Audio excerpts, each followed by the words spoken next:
Dans cet épisode 211 du podcast Fluidité, je vais vous expliquer pourquoi vous ne comprenez pas les films en français. Est-ce que vous devez utiliser les sous-titres, mais aussi comment mieux comprendre les films pour mieux apprendre le français. Alors c'est parti. Bonjour et bienvenue dans ce nouvel épisode.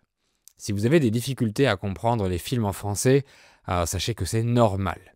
Et j'ai le même problème quand je regarde des films dans une langue étrangère. Mais c'est pas parce que votre français n'est pas bon. La raison est un peu plus complexe que ça. Premièrement, les natifs parlent vite, même très vite dans certains cas. Et en plus, c'est pas seulement une question de vitesse, il y a aussi les mots qui s'enchaînent sans pause. Parce que dans les films, les acteurs récitent et jouent leur texte parfaitement. Donc, ils n'ont aucune hésitation. Ils ne laissent pas autant de silence entre les phrases que dans la vie réelle. Ils ne recommencent pas leurs phrases, ils n'utilisent pas de mots de remplissage pour réfléchir comme etc. Donc le texte va plus vite et vous n'avez pas le temps de suivre. Alors que dans la vraie vie, vous pouvez demander aux gens de répéter ou de reformuler et la personne qui parle s'adapte à celle qui écoute pour être bien comprise. Deuxièmement, le français de la vie réelle n'est pas du tout le même que dans les livres de grammaire ou de préparation à un examen. Ces livres théoriques sont faits pour apprendre des règles grammaticales ou pour préparer un examen. Ils ne sont pas faits pour apprendre du vocabulaire réellement utilisé ou vraiment très peu. Donc le français courant ou familier est complètement différent du français grammatical théorique. Et le français des films est encore différent du français réel. Parce qu'un film, c'est de l'art, c'est le 7e art. C'est une fiction qui veut nous apporter des émotions. Donc c'est un français artistique, plus ou moins proche du français réel. Ça va dépendre des films. Les scénaristes qui écrivent les dialogues sont créatifs. Donc ils exagèrent la langue et placent des mots ou des expressions pour créer des émotions. Le script n'est pas spontané. Dans la vie réelle, quand on parle spontanément, on n'est pas aussi créatif que dans les fictions. On utilise toujours les mêmes phrases encore et encore. Donc c'est plus facile à comprendre parce que vous vous habituez aux mêmes mots et aux mêmes expressions. En plus, dans les fictions, il y a souvent des références culturelles que vous ne pouvez pas comprendre. Donc ça complique la compréhension du contexte. Alors que si un natif vous parle, il utilisera moins de références culturelles ou il vous les expliquera peut-être. Vous en discuterez ensemble. Donc même si vous comprenez le français réel, le français des films sera un peu différent. Donc vous devrez apprendre à le comprendre à part entière. Ensuite, il y a aussi des problèmes techniques dont vous n'êtes pas responsable. Dans la vie réelle, le son arrive en 3 dimensions. Si vous regardez la personne qui vous parle, votre cerveau peut isoler sa voix des bruits parasites qui viennent des côtés ou de derrière, la circulation, etc. Alors que dans les films, tout vient de la même direction. Donc c'est plus dur pour votre cerveau d'isoler la voix. Elle devient donc moins claire et moins compréhensible. Quand je regarde un film en langue étrangère, j'ai besoin de monter le volume pour mieux entendre la voix. Mais si je monte le son, les bruits et les autres sons du film sont trop forts. D'un coup, soudainement, il y a une musique très forte qui arrive, ça surprend et c'est désagréable. Je pense que c'est mieux si vous avez par exemple un home cinéma et une enceinte dédiée à la voix, dont vous pouvez augmenter le volume séparément par exemple. Alors sinon, quelles sont les solutions pour comprendre les films ? Pour regarder des films, je recommande une plateforme super qui s'appelle Lingopie. Lingopie, c'est un service de vidéo à la demande qui propose des films, des séries, des documentaires, des programmes télé, des vidéos, etc., mais aussi de la musique.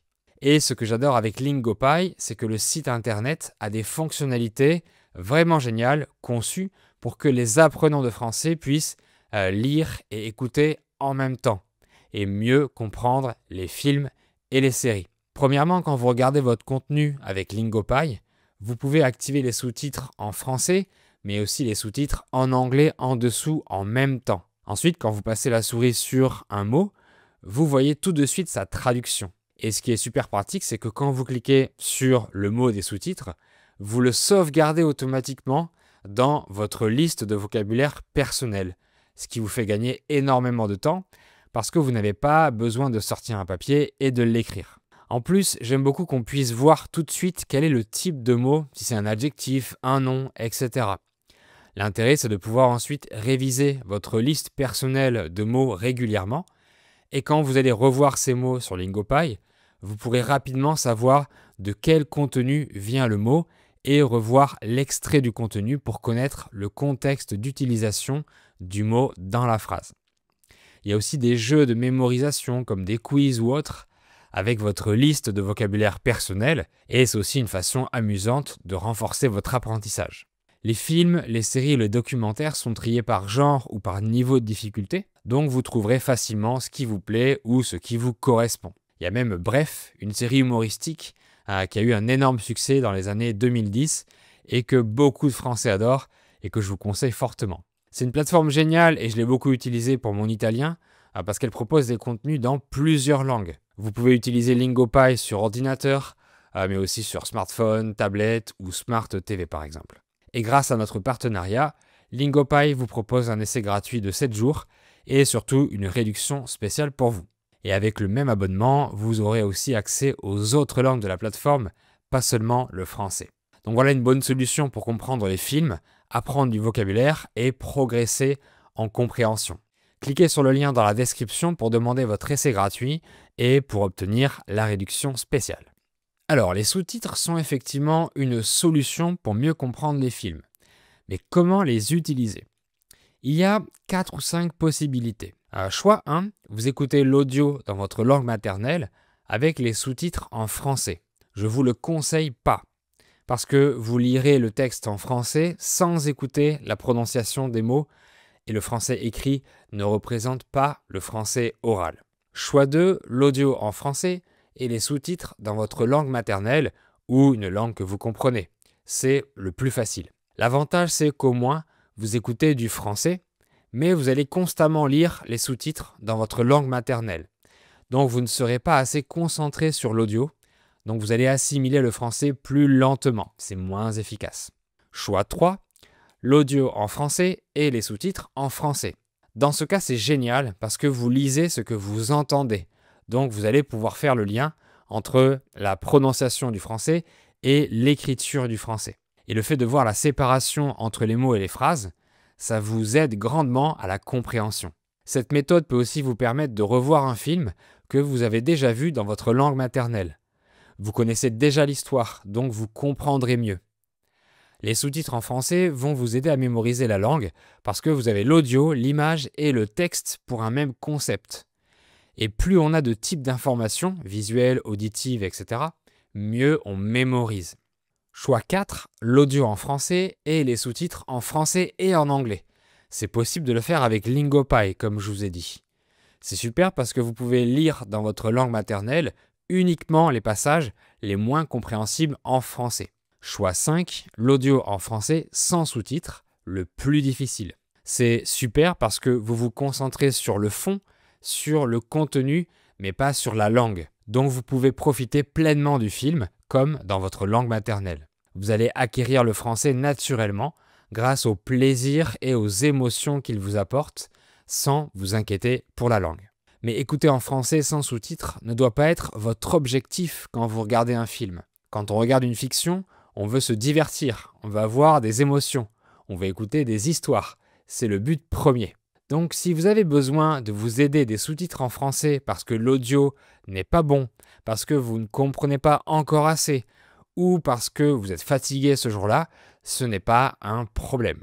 Et comme je vous ai dit, vous pouvez regarder une première fois un film avec les sous-titres en français ou dans votre langue natale, selon votre niveau, et ensuite vous le revoyez quelques temps après en augmentant la difficulté, soit avec les sous-titres en français, soit sans aucun sous-titre. Une autre solution qui pourra vous aider à mieux comprendre les films, c'est de faire de l'écoute active. Choisissez un passage ou une scène qui vous plaît et regardez-la avec les sous-titres en français. Et vous allez analyser tous les mots que vous ne connaissez pas. Si vous avez Lingopie, je vous ai expliqué que vous pourrez voir la définition du mot très rapidement en cliquant dessus. Sinon, utilisez un traducteur ou Internet pour déchiffrer ce qui est dit. Et vous regardez tout le passage comme ça pour tout comprendre. Cette stratégie d'écoute active est très efficace. Bien sûr, elle prend plus de temps et d'efforts, mais comme dans toutes les activités, plus on consacre de temps efficacement, plus on progresse. Ensuite, avec cette petite scène ou ce petit passage que vous aimez, vous pouvez faire du shadowing pour améliorer votre prononciation.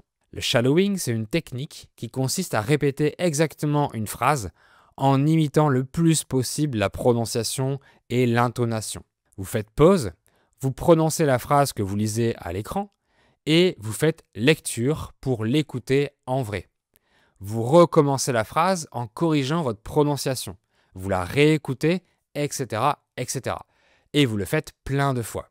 Le shadowing est aussi très efficace. Alors évidemment, vous ne pouvez pas faire ça pour tout le film, sinon ça demanderait des heures et des heures. Faites-le de temps en temps pour des petits passages. En ce qui concerne le choix du film, des films, il y en a des milliers. Chacun a ses propres goûts, donc il faut que vous regardiez ce que vous aimez personnellement. Certains films ont eu beaucoup de succès, alors regardez-les si vous le souhaitez. Ne vous sentez pas obligé de les voir si vous n'aimez pas le genre. Les films et les séries qui sont originalement français vous permettent d'apprendre la culture d'un pays. Mais vous pouvez aussi regarder des films qui ne sont pas français, mais en langue française. Le français de doublage est un peu plus facile que le français écrit par le dialoguiste. Les dessins animés seront également plus faciles à comprendre que les films avec de vrais acteurs. Donc ça peut être une bonne solution, selon votre niveau, et si vous aimez ça. En conclusion, les films sont faits pour vous apporter des émotions de façon artistique. Ce n'est pas exactement la réalité. Les acteurs ne parlent pas clairement comme dans les contenus faits pour les apprenants, contrairement à mes podcasts par exemple. Les producteurs ne font pas les films pour qu'ils soient vus par les apprenants de la langue. Donc ne basez pas votre niveau de compréhension du français par rapport au film. Utilisez les sous-titres selon votre niveau actuel, mais challengez-vous un peu, ne restez pas trop dans la facilité. Regarder des films sans sous-titres ne doit pas être votre objectif principal. Ça viendra avec le temps. Ce n'est pas très grave si vous ne comprenez pas 100%. Apprendre une langue est un processus de toute une vie, donc on ne pourra jamais tout comprendre. Regardez les films qui vous plaisent, il n'y a pas de meilleurs films que d'autres. L'important est de prendre du plaisir à vos activités en français pour tenir dans la durée. Alors dites-moi en commentaire si vous aimez regarder des films en français. Est-ce que c'est difficile, facile pour vous? Quelles sont vos difficultés? Vous pouvez aussi me suggérer des idées de contenu. N'hésitez pas à me dire tout ça et je lirai vos commentaires avec plaisir. Merci beaucoup d'avoir suivi cet épisode jusqu'au bout. Pensez à mettre 5 étoiles sur les plateformes de podcast, à mettre un like et à partager les contenus que je fais à d'autres apprenants. Et on se dit à très bientôt pour un nouvel épisode.